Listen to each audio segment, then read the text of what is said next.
Remember the game Truth or Dare? If you picked Truth, you might have had to confess your most embarrassing mom moment, like the time you accidentally packed a shoe in your kid's lunchbox. But if you picked Dare, well, who knows what kind of wild adventure awaited you. Daring is scary, but today's guest on Mom to Mom Mentoring has built an entire movement around helping women to dare. And no, she's not asking you to jump out of a plane unless you really want to. Instead, she's challenging moms like you to dare to rediscover yourself, to dare to dream again, and to dare to let your kids develop their independence without completely losing your mind in the process. Jodi Silverman is the powerhouse behind Moms Who Dare, and she spent 20 years turning big ideas into big successes. She's got a unique knack for finding the gifts in life's messiest moments, like when your toddler paints the dog with peanut butter. And today, she's here to share how you can prepare your heart for the inevitable day when your kids start spreading their wings, whether they're 2 or 20 and still raiding your refrigerator.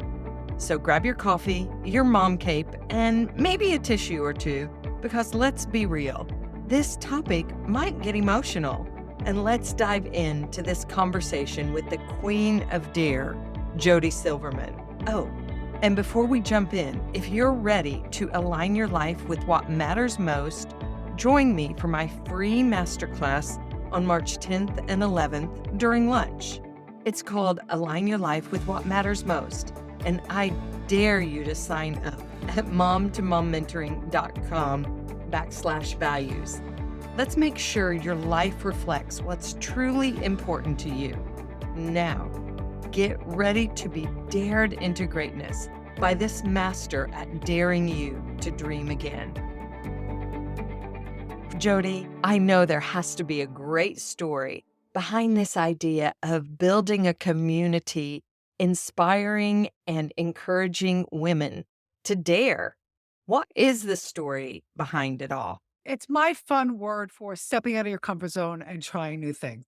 And I actually did not come up with it myself. I was inspired when I sat in a women's conference and the keynote speaker, Luann Kahn, who is an 8-time Emmy Award winning journalist, wrote a book called I Dare Me. She did something new every day for a year to get unstuck, to reboot and recharge her life. And it was in that room, Misty, when it hit me. I'm like, wow, I've been daring. I've been stepping out of my comfort zone, trying new things, and I've been scared, but I've been having fun. And I've been breaking through. And I thought, oh my God, I'm a mom who dares. And after Mm. the conference, I ran up to her and I said, I felt like you were only talking to me. And the word dare was such a fun, playful word for me that she said, take it and run with it. And I did. And that's what daring came to be. There's also an acronym, the DARE method. It's decide, awaken, reconnect, and experience. Okay. It's the process by which you can get unstuck and reconnect with your purpose or fun or fulfillment by making a decision. And when you make a decision, it awakens your mind and your heart to what's possible. Once you awaken it, you're reconnecting to possible new and old dreams and people and relationships. And then you get to dare experience it all. That's my dare methods. Hey, Jodi, what movie character do you most identify with? Oh, I love that question. And that's an easy one. I identify with Joy from Inside Out. Okay. So I can see that, but tell us why you identify with joy. It's my personality to bring joy and light and, happiness and excitability to wherever I go. It's just natural for me. I bring that energy. I understand you have to have the other emotions, but I'm the one who's going to hold space, but move you toward out of the darkness into the light. Yeah, and you know something else about joy? Joy learned how to honor the other emotions. And I feel like Yes. you've learned through Oh, life yes. how to honor the other emotions, and Yeah. but you can lead with joy. It was a really learning moment for Joy that you can't have joy without moving through sadness. Mhm. It was sadness that really showed it to her. And yes, thank you for sharing that. You articulated that really well for me because I do bring the joy and spread it, but I have learned that Mhm. in order to get to joy, the other emotions, you have to move through them and allow them in. You lead other women into relationships with themselves, with each other. What do you value in friendships? Loyalty, authenticity. When I say loyalty, standing up for each other and authenticity, be you, do you. I'm fiercely loyal in my relationships. I will come and stand by your side if you are wronged, even if it's Mm. uncomfortable for me. So, loyalty, honesty, and just be your authentic self. You're really passionate about loyalty and you show up as a loyal friend. Where does that come from? I attribute mostly how to be a really good friend to my mom. My mom is really passionate about our friendship. She really modeled how to show up for friends. When I say loyal, I want to be clear. It's not blindly following me, linking arms when your friend is hurt. My mom modeled that for me. You'd be a good friend to a lot of women. It's very important to me. It's one of my core values. It's not about losing yourself. It's not about putting myself last and also honoring how you feel too. You're making me think, Misty, if I may. One of the hardest things, and it just happened recently for me, life has hit and thrown some challenges in my path for the last 3 months. And it's been really difficult. There have been a lot of sad moments, a lot of frustrating, hard moments. And I really felt, and you're talking to one optimistic person here, but I felt my energy level really crashing. I was sad. I was frustrated. I have a really close friend who I love and adore, and she literally went in for hip replacement surgery when all of this started with, and I didn't go see her. I didn't send her Mhm. flowers, my normal thing that I would do. I didn't go visit her yet. And I say this because sometimes we can't show up how we want to show up. And what honors you and your relationship is being honest and vulnerable with that person. I called her when I Mm. got home from my last trip and I just said, please just receive this. Just hear me out. I love you. I adore you. I know you've been through a hard time. And I know I haven't been there the way I would have liked to have been there for you and probably how you would have thought I would. And I just want to let you know I love you. And I've just had some things going on that have prevented me. And I just I hope it's okay. And she was like, I get it. I love you too. And it's okay. And so, honor your relationships and honor yourself. And I couldn't have done that 5, 6 years ago. I wouldn't have known to do that. It's the work we do. If you show up with love and honesty and authenticity, you can only hope that the other person will receive it, but you can't control how they will or not. I just knew that ignoring it, which is the easier thing, I haven't called her, I'm just not gonna call her, I'm scared to call her. I didn't feel like I was showing up the way I would have hoped a friend would show up for me. So just honor your relationships by honoring yourself. Mhm. Unlike you, probably 10 years ago, it would have been that thing where, "Oh, I've let it go this far. She's upset with me." Those things that we tell Yes. instead of pressing into the friendship and pressing into believing in the good and the best. How have you learned to bounce back from a difficult season? Isn't it so easy to talk about what we know now? So if I really think back, I didn't have the unique ability of being able to bounce back from adversity. I found ways to do it. And I'm still diving deep into my childhood to understand. If I think about what has helped me, it is learning to understand and taking notice and being aware of what I'm feeling in a moment and pausing to get curious about it. I've learned that because I've done the work, Misty, right? I've done the work. When challenges happen, like what just happened, my aunt passed away. I'm extremely sad about that. But noticing it and understanding, I'm sad. I'm going to allow myself to feel sad. I don't want to stay sad. I get sad and then I move through it and I start to think about something happy. First step is always awareness, right? Awareness is the key to really living a fulfilled, happy life. When you're aware that you're feeling something, like my jaw is tight right now. What was I thinking about? Was thinking about this public speaking thing I have. Oh, I got a little tense on that. Why? I wonder why I'm tense. What am I worried about? So being aware of what you're feeling by noticing tension in your body or just how you're feeling and then getting curious about it, letting yourself feel it and then move through it. I heard a speaker once that said, just giving yourself like 90 seconds to let an emotion pass through your body. You're like, 90 seconds, that's not that long. Can I allow myself 90 seconds to feel this emotion and release it? But I remember as a young mom, nobody was talking about this. I didn't have these tools as a young mom. Yeah. And so I think about my kids who are moms or young adults, and I'm like, they have the information, they have the education, and the fact that we're talking about it and we're talking to young moms in that Yes. space. And we're saying, hey, do this, mom. Save yourself from, 10 years of therapy trying to figure Yes. out why your body is sick all the time because you've held in all these emotions. Mm. I'm glad we're talking about it, even though we Yes. didn't have the tools back then. There weren't any Facebook groups. No. I didn't even have a podcast to listen to. I yelled way too much. I didn't understand what was going on. I don't have regrets. My kids are great. There were so many things that I look at now. I know I'm different now. You can't beat yourself up. We do the best we can do with what we have at the moment where we are. I know for a fact I did the best I could do in raising my children, and I'm still doing the best that I can do with where I am today. One thing my kids have appreciated about me as I've gotten older is that I am still learning and recognize and acknowledge to them that I am still learning and I don't have some of the beliefs that I had when I was raising them.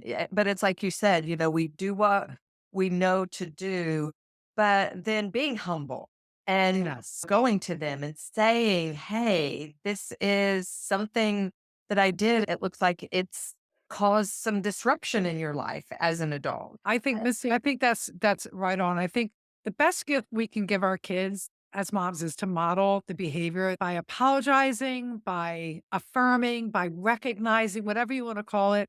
It's a really good lesson. It's a good way to model it. I've done things and I've apologized. I called my daughter back once. I said, you know what? I jumped right in there with my opinion. And I know that's not what you wanted. And I'm so sorry. I jumped back onto my fixer wagon and I didn't mean to shit. It's very restorative to relationships. You are a coach and you have a certain segment of women that you really walk alongside, and that is women that are becoming empty nesters. Yes. How can moms prepare for their children leaving home? Here's the caveat to that. So, Yes. how can you help moms with elementary age kids prepare for that inevitable day that their kids are going to say, adios, mom, and Uh, okay? Because we think, oh, when they're 16, I'll think yeah. about it. But I think we need to start thinking about it when they're 6, 7. They're going to leave someday. It's a powerful question. So I agree with you. Your kids are never too young for you to start taking the baby steps towards preparing yourself and preparing them. And there's two things, because there's something you need to do, especially when they get along the way to middle school and high school for them. For you, and I'm not going to say it's easy, but here I am. I'm a yes and person, not a yes but person, a yes and. So we're just going to say it right now, one time only. Not easy. Kids are little. They demand attention. They demand your time. It's what it is. Motherhood is demanding and it's time consuming. And a lot of moms are working out of the house. And those that are full time moms are working 24/7 in the house. So let's just put it out there. We know it's hard. And it's still possible for you to carve a little space for you. That's the number one way that you can begin to prepare yourself as they progress up through elementary school, middle school, high school, and the time that you have without them gets bigger and bigger and bigger. If you can make some you time, some mom time, some couple time, it can even be as little as 10 minutes of reading a book by yourself. And I don't care. I am not above hiding in my closet for my children. So start finding time for yourself. Find something you enjoy doing. Maybe you can't get out to the gym, but maybe you can put the movie on. It's mommy's time to work out and find some exercise time. If you really have a difficult time breaking away from your children to carve out that time, then do it with them. Make a reading moment. You're going to do a 20-minute reading time. You're going to read your book. And it could be picture books. And mommy's going to read her book and we're going to sit together. We have a little book club. However, you can carve out time for yourself will help you. So when the time does open up, you're like, wow, I really did love reading. I'm going to start a book club, or maybe I'm just going to read more. You're just going to make Mm, quiet time. Or now that there's more time, take that yoga class 1 day a week. It doesn't have to be all or nothing. Find time to do something. It's so important and it will yeah. help. It sounds like you're speaking from experience. When your kids were little, how did you find mom time? Because you worked. I worked part-time, but it was challenging, and so I worked after my daughter was born, I worked 3 days a week. I wanted to work, Misty. I never envisioned myself home 24 hours a day as a mom. I didn't think that would be healthy for me as a mom, Uh-huh. and I think you do what's good for you, then it's good for your kids. But I did have the mom guilt. I worked out a lot prior to having kids, and I wanted to stay in shape, and I wanted to go to the gym, and I liked my classes. And so I would come home. Ellie had been playing with our nanny who came 3 days a week, and I would pick her up and we'd go to the gym, and she hated it. She had to Mm, come get me from class twice because she was holding her breath. And I said to myself, you know what? It's not fair. I felt guilty about it, but I was also frustrated. I'm like, I want to work out. I know I work, but I want to exercise. Work is not exercise. How can I do it where I can do what's good for me, but coming home and then just going right to the gym is not good for it for the baby. uh, So we invested in a treadmill for the house. I put a playpen in the basement with me, and she was down there. I let go of having it to be an hour-long class. This is what it had to be. Instead, I would take her for a walk in a stroller after work, and then maybe I would get on the treadmill for an extra half hour. She uh-huh. wasn't holding her breath anymore. We were together. I found another woman on my street, a neighbor. She also worked. We literally, almost every day after work when the weather was nice, she'd put her son in the stroller, I put Ellie, and we would go walking for a Yeah. couple miles. This sounds like a perfect example of a yes and experience Yes. because the and opens up the possibilities. You didn't say, yeah, I want to do this, but Yes. geez, it's not going to work. You were a yes and it opened up what are the possibilities for me to continue to move and have it work for my daughter as well. Yeah. Because Yeah. here's the thing, Missy. When you have children, you do give up things. You You do. have to. You have to. You're responsible for a baby that can't do anything for themselves. And then you're raising them. And so there is a part of you that has to take the back seat. I want to give the moms permission. It's not selfish. I wasn't selfish because I wanted to exercise.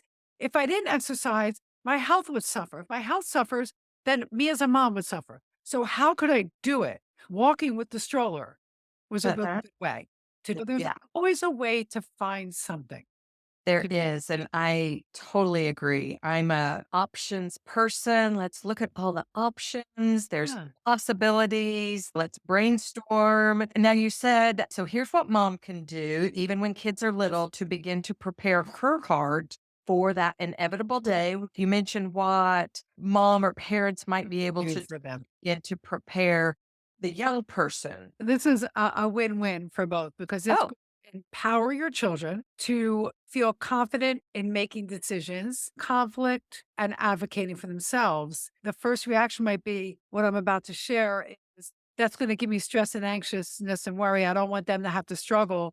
It will empower you if you can embrace, if every mom can embrace. I wish I had known this. Gosh, do I wish I had known this earlier. If you could embrace making a gradual shift from the fixer of all things in your children's life to the coach. And it could start really young. Here's an example. When my son was in elementary school, he came home one day and he made a comment. He was not happy. And he made a comment about how he just watched the other boys play football. And I said, did you not want to play? He said, I wasn't allowed to play. I said, what do you mean you weren't allowed to play? And I sidebar, I don't know where I came up with this idea because I really wasn't this evolved back then, but I'm really it proud. worked, right? This is a really proud moment for me Uh-huh. as a mom. Um, he said, well, they said I couldn't play. I said, "Well, is there anybody else that wasn't allowed to play?" And he mentioned two other boys I know were his friends. And I said, "Well, do you want to play football?" He's like, "Yeah." So we thought about it. I said, "You know what, Dan? What do you think about taking a football to school?" and just having a catch with the boys that want to play. And he's like, now that was a little bit of a fixer thing, but I was showing him how to do a yes and, or that these other boys don't get to tell you can't play football. And as they get older, it's more like when they come up from middle school and they said, this teacher is mean to me, the teacher doesn't like me, and take a beat. I call taking a beat a pause, because Mhm. the first reaction is, well, I'm going to call the teacher. Talk to your child. Why do you believe the teacher doesn't like you? Share the situation with me. What do you think the best way to handle this? Guide them, get curious. Do you want my help? How would you like me to help? Yes, you're going to have to advocate for your children at times, but when Right. they come to you with a problem, instead of jumping in to say, this is what you should do, this is what you have to do, this is what I would do, this is what you need to do, get curious. First, ask them, are you looking for me to fix this for you, to give you ideas of what to do? Get clarity on what they're asking. We are such a safe space for our children, Misty. And Mhm. as your children advance through school, and especially when they go off to college, they're going to call you with conflict. They're going to call you with, I don't know what to do. Um, I missed 2 classes and I don't know if I should go back to class because the professor said there was a no missing class. Uh-huh. Get curious. What caused you to miss class? So I was sick. Well, does the professor know you're sick? No. Well, what do you think about reaching out? You are Uh-huh. offering solutions and you're not telling them what to do. Right. You're giving them the opportunity to think about a different approach or a different mindset And here's or a big one for especially girls. You have a fight with your best friend. Don't get mad. Check your I'm gonna strangle this child for being mean to my child. right. Check that at the door because we're all very protective. We're like the mama bears. Yeah. And maybe say, well, tell me what happened. What would you like to have happen? Well, I want her to apologize and I want this or I want that. Say, okay. And then my favorite thing is, okay, so if this were reversed, how would you want somebody to approach you if they were mad at you, angry at you, hurt by you? So that's coaching versus fixing. What that does on a subconscious level, let your child know that you believe that they've got it, that they can handle Right. it. And really our goal is to raise confident decision making, good, kind human beings, right? Because if you don't teach them how to advocate for themselves, how to stand up for themselves, how to resolve conflict, how to apologize when you need to apologize, the world's going to teach them these lessons in a much harsher way. And what I said to beginning, like somebody would say, well, it's so anxiety provoking. When they come to me, I just want to fix it. I want to fix it. Yes, but I promise you, if all you use is that permission question, it will change the trajectory of your relationship with them. Uh-huh. It's fun to have adult kids that are capable and conscientious. That's good to make that transition. And I believe too, like you said, it can start when they're younger, that you can begin to give them Practice. opportunities to make decisions and fail. I think we're so afraid of letting our Yes. kids fail that a lot of parents are continually managing all the space and managing all the things because number one, we're It's afraid our that they have to fear. fail, but also we're exhausted. And if we don't manage it all, it might get really messy and out of control, right? That's definitely one reason. The other reason is our fear. We project what we feel will happen if they don't meet a deadline. I mean, moms are born to be fixers, but it's all about awareness. Awareness is a big thing. Aware of how you feel, aware of how you act, aware of the things you say. And then the second thing is that pause, that taking a beat, Mm, not reacting in the mhm. moment. Taking a beat and asking yourself, what about this is making me want to jump in? What about this is making me uncomfortable or fearful? Why am I scared of this for them? Why do I feel the need to have to fix it or have the answer for them? That's good. That's a Yeah. good question. Here is one more question. What can I ask myself to help prepare me for that time that they're going to be gone? How can I coach myself? I would say ask yourself what it is that you have always enjoyed doing that you have not been able to do because of the mom years and the things that have gotten in your way. So that you can start shifting the focus back onto your interests while they're doing the same. So here's what I always say, we are raising our children to brave new experiences, learn new things, and meet new people. So ask yourself, how can you embark on the same journey Mm, that you're raising your children to go out on so that while they're doing that, you're doing that. You're still there. Mhm. Because here's the thing, the number one thing the women tell me when they find the Moms Who Dare Facebook group and their kids have left for college is that they don't need them anymore. And that's wrong. That's a myth. They just don't need you the way you're used to them needing you because they're not living in your home 24/7. It's hard. It's hard. So to prepare, start thinking about how to let go of that. And the best way to let go of it is by focusing on something that brings you joy, that challenges you, that turns that mind on again. That's good, and I think you have a little tool that maybe can help moms begin to step into some of those moments. Yes, I have something called 30 Days of Doable Dares. I say doable because I'm not going to go tell you to jump out of an airplane right away. I want doable little things. Maybe it's taking an art class. Maybe it's grab the girls and go for walks. Or maybe it's investigating classes. Maybe you want to learn a new language.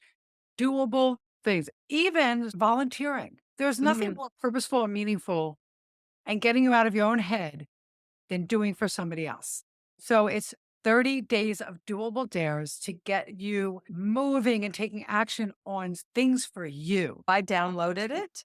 It's just good ideas. A great resource for ideas. There's a great coaching community called Moms Who Dare, Moms who dare. available on Facebook. How can people get a hold of you, Jodi? Yeah. And I'll also say your resource is your show too. You can get ideas by listening to the conversations that you have with your guests, the conversations that I have on Beyond Empty Nest, Okay. conversation and the events that I host in Moms Who Dare. So the best place to go, if you want to go directly to the community, it's Facebook. It's a private group. Just put in Moms Who Dare. It'll come up. Otherwise, jodisilverman.com. My website has everything. I love when people follow me on social. That's fun. Thank you so much for sharing with moms of all ages on that journey and the process and your own story. It is always fun to hang out with you. Wasn't that a dare of an episode? Jodi just dropped some serious wisdom on embracing new seasons, rediscovering you, and navigating motherhood without completely losing your identity or your patience. So, what's your next dare? Maybe it's signing up for that yoga class you've been avoiding. Maybe it's giving your kids more freedom without hovering like that mom shaped drone. Or maybe it's simply daring to take a deep breath and know that you are doing an amazing job. And speaking of daring, don't forget to sign up for my free masterclass, Align Your Life with What Matters Most, happening March 10th and 11th from 12 to 1 p.m. Central Standard Time. It's your chance to take a step toward living, leading, and loving from a place of joy and purpose. Just head over to momtomommentoring.com/values and let's do this together. Now, if this episode encouraged you, I'd love it if you take a moment and leave a review and share it with a friend. Your support helps more kingdom-minded moms find the encouragement and inspiration right when they need it most. Until next time, keep daring to live, lead, and love with an overflowing heart.